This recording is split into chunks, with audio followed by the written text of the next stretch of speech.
తాకట్టులో ఉన్న బంగారాన్ని విడిపించి ఆ రోజు ఆన్లైన్ ధరకే కొంటుంది కొమ్మూరి గోల్డ్.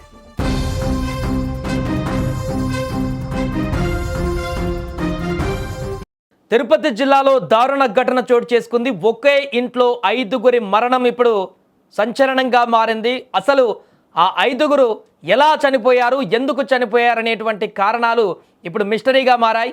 ఎంతో అన్యోన్యంగా ఉన్నటువంటి కుటుంబం అది. ఆ కుటుంబంలో ఎటువంటి సమస్య కూడా లేదంటూ ఇరుగు పొరుగు వారు చెప్తున్నారు. ఆర్థిక సమస్యలు కానీ ఇతరత్ర సమస్యలు కూడా లేవు. కానీ ఏం జరిగిందో ఏమో బుధవారము ఆ ఇంట్లో మొదట అత్తా కోడళ్ళు విగత జీవులుగా పడి ఉన్నారు.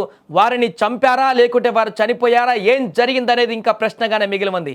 ఇలాంటి సందర్భంలో అదే కుటుంబంలో ఆ యొక్క చనిపోయినటువంటి మహిళ భర్త, అదేవిధంగా 2 పిల్లలు స్కూల్కి వెళ్ళి ఆ 2 పిల్లలని ఆ భర్త తన మామ చనిపోయాడని స్కూల్లో నుంచి తీసుకువెళ్ళి ఆ తర్వాత ఆ పిల్లలతో సహా రైలు కింద పడి ఆత్మహత్య చేసుకున్నటువంటి ఘటన తీవ్ర కలకలం సృష్టిస్తుంది. అసలు ఆ మొదటగా ఇంట్లో చనిపోయినటువంటి భార్య, అదేవిధంగా అత్త, వారిని ఎవరు చంపడం జరిగింది? అసలు ఈ ఘటనల వెనుక జరిగినటువంటి మిస్టర్ ఏంటి? ఆ తర్వాత పిల్లల్ని తీసుకొని ఆ వ్యక్తి రైలు పట్టాల వద్దకు వెళ్ళి అక్కడ ఎందుకు ఆత్మహత్యకు పాల్పడ్డాడు, అసలు ఏం జరిగింది అనేటువంటి విషయం కూడా ఇప్పుడు సర్వత్రా ఆ ఉత్కంఠగా మారింది. అక్కడ ఇరుగు పొరుగు వారు కూడా చెప్తున్నారు, కుటుంబ కలహాల నేపథ్యంలో ఏమైనా ఇలాంటి ఘటన జరిగిందా, అలాంటి ఘటనలు అయితే గతంలో కనపడలేదంటూ చెప్తున్నారు. వ్యక్తి తన తల్లిని, భార్యను హత్య చేసి ఆ తర్వాత ఏమైనా 2 పిల్లలతో కలిసి రైలు కింద పడి ఏమైనా చనిపోయాడా, ఈ కోణంలో కూడా ఇప్పుడు ఆలోచిస్తున్నారు. ఈ విషాద ఘటన వెంకటకృష్ణ పాలెంలో తాజాగా వెలుగు చూసింది.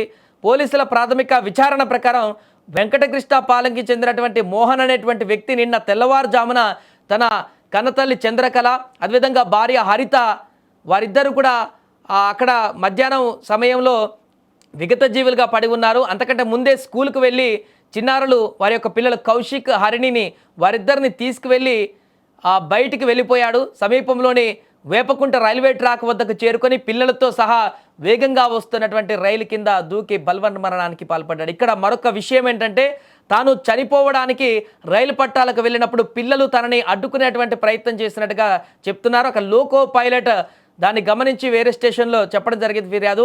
తండ్రి సడన్గా రైలు పట్టాల మీద పడ్డం చూసి షాక్ అయిన పిల్లలు తనని కాపాడేటువంటి, బయటికి లాగేటువంటి ప్రయత్నంలో ఆ పిల్లలిద్దరు కూడా ఆ రైలు కింద పడి మృతి చెందినట్టుగా తెలుస్తుంది. విషాదకరమైనటువంటి ఘటన ఇప్పుడు తిరుపతి జిల్లాలో కలకలం రేపుతుంది.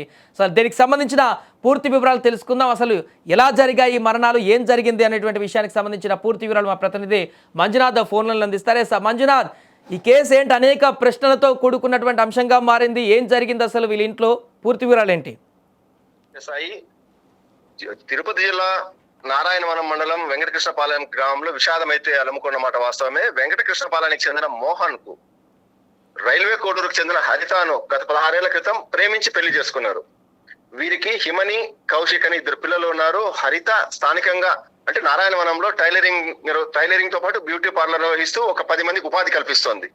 అయితే భర్త ఖాళీగా ఉండడంతో మోహన్ కు నెలన్నర క్రితమే స్టీలు సిమెంట్ దుకాణం కూడా హరిత ఏర్పాటు చేసి ఆ షాప్ నిర్వహిస్తున్నారు. అదే షాప్ లో హరిత తమ్ముడు కూడా ఖాళీగా ఉండడంతో అతన్ని కూడా పనికి కుదుర్చుకున్నది.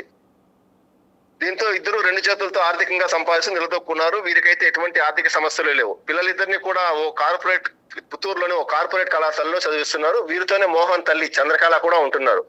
పెళ్ళైనప్పటి నుంచి దంపతులిద్దరు ఎంతో అన్యోన్యంగా ఉన్నారని చెప్పి స్థానికులు చెప్తున్నారు.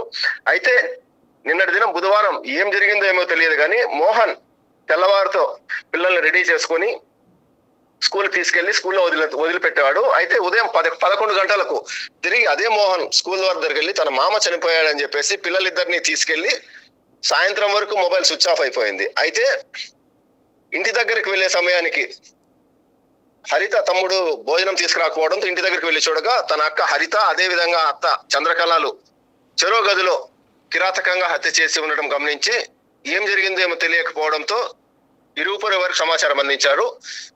జరిగిందైతే ఇది. అంటే మంజునాథ్, ముఖ్యంగా అది చనిపోయినటువంటి వ్యక్తులు అక్కడ ఆత్మహత్య చేసుకున్నట్టుగా కనిపిస్తుందా, లేకుంటే భార్య ఉన్నది ఇంకా వాళ్ళ అతని ఎవరైనా చంపినట్టు కనపడుతుందా? ఈ విషయము ఆల్రెడీ అతనికి తెలుసా, లేకుంటే తెలిసిన తర్వాతే వెళ్ళి ఆత్మహత్య చేసుకున్నాడా, లేకుంటే ఆయన సపరేట్ ఇది డిసిజన్ తీసుకున్నాడా? బుధవారం ఉదయం పిల్లలిద్దరిని రెడీ చేసి స్కూల్కి పంపిన హరిత షాపుకు వెళ్లేందుకు రెడీ అయింది. అందులోనే భర్త మోహన్ కూడా సిమెంట్ షాప్ కు వెళ్లేందుకు రెడీ అయ్యాడు. ఇంతలో ఉన్నటువంటి మోహన్ అదరాబదరాగా సిమెంట్ లోడుకు డబ్బులు కట్టేందుకు బ్యాంకుకు వెళ్తున్నానని చెప్పేసి కొంత మొత్తాన్ని డబ్బు డ్రా చేసుకుని ఇంటి వద్దకు వచ్చాడు. అయితే మోహన్ ఇంట్లోకి వెళ్లకుండా పక్కింట్లో ఉంటున్న రాధ వద్దకు ఆ డబ్బులు ఇచ్చి తమ ఇంట్లో ఇవ్వాలని సూచించి అట్ల నుంచి అట్టే వెళ్ళిపోయాడు. ఆ తర్వాత ఏం జరిగిందో తెలియడం లేదు.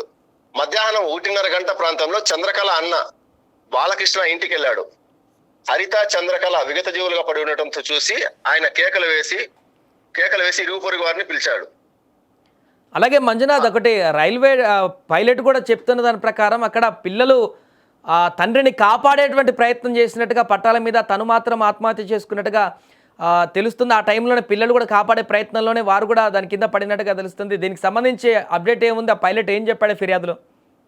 లోకో పైలట్ ఈ చెన్నై నుంచి కాచిగూడ వెళ్లే ఎగ్మోర్ ఎక్స్ప్రెస్ రాత్రి 7:15 రైల్వే ట్రాక్ మీద వెళ్తుండగా ఎదురుగా ఒక వ్యక్తి రైల్వే ట్రాక్ పై నిలబడడం గమనించాడు. అయితే రైలు ఆ సమయంలో సుమారుగా 100 కిలోమీటర్ల వేగంతో వెళ్తుండటంతో ట్రైన్ ఆపేదానికి వీలు లేకుండా పోయింది. అదే సమయంలో ఆ రైల్వే ట్రాక్ పైన ఎవరైతే వ్యక్తి నిలబడి ఉన్నాడో అతన్ని కాపాడేందుకు 2 పిల్లలు కూడా రైల్వే ట్రాక్ పైకి అతన్ని బలవంతంగా లాగుతుండటంతో మోహన్ ఎంతసేపటికి పక్కకి రాకపోవడంతో రైలు మోహన్ తో పాటు ఆ ట్రాక్ పైన ఉన్న హిమాని, కౌశిక్ 2 పిల్లల్ని కూడా రైలు గుద్దడం జరిగిందని చెప్పేసి ఆ లోకో పైలట్ సమీప పుత్తూరు రైల్వే స్టేషన్ కు వెళ్లి స్టేషన్ మాస్టర్ కై సమాచారం అందించారు. రాత్రి 11 గంటల ప్రాంతంలో మృతదేహాలను రైల్వే పోలీసులు పోస్టుమార్టం నిమిత్తం తరలించారు. Right, thank you Manjunath. So అది మొత్తానికి తిరుపతి జిల్లాలో జరిగినటువంటి దారుణమైనటువంటి ఘటన ఇప్పుడు సంచలనంగా మారింది. అసలు ఎందుకు తను ఆత్మహత్య చేసుకున్నాడు, ఎందుకు పిల్లలతో సహా రైలు పట్టాల వరకు వెళ్ళి ఆత్మహత్య చేసుకోవాల్సినటువంటి పరిస్థితి వచ్చింది, దానికంటే ముందు వాళ్ళ ఇంట్లో తన భార్య, అదేవిధంగా వాళ్ళ అమ్మ ఏ రకంగా విగత జీవులుగా పడి ఉండడానికి గల కారణాలు ఏంటి, వాళ్ళ అనుమానాస్పద మృతిగా మారింది ప్రస్తుతానికి. మరి వారిద్దరిని తానే చంపేసి పిల్లలతో సహా ఆత్మహత్యత్నానికి ఏమైనా పాల్పడడానికి రైల్వే పట్టాల దగ్గరికి వెళ్ళాడా, లేదా వారు ఇంకేదైనా ఇతరతర కారణాలతో అంటే వారే ఆత్మహత్య చేసుకున్నారా, లేక ఇంకెవరైనా వారిని హత్య చేశారా, ఇంకేదైనా గొడవలు ఉన్నాయా, ఇవన్నీ కూడా ఇప్పుడు ప్రశ్నలుగా మారినటువంటి సందర్భంలో పోలీసుల దర్యాప్తు కీలకంగా మారనుంది. ఇప్పుడు ఈ యొక్క కేసులో దర్యాప్తు కూడా వేగవంతమైనటువంటి నేపథ్యంలో అసలు ఏం జరిగింది 5గురు మరణంలో అనేది బయటికి రావాల్సిన అవసరం ఉంది.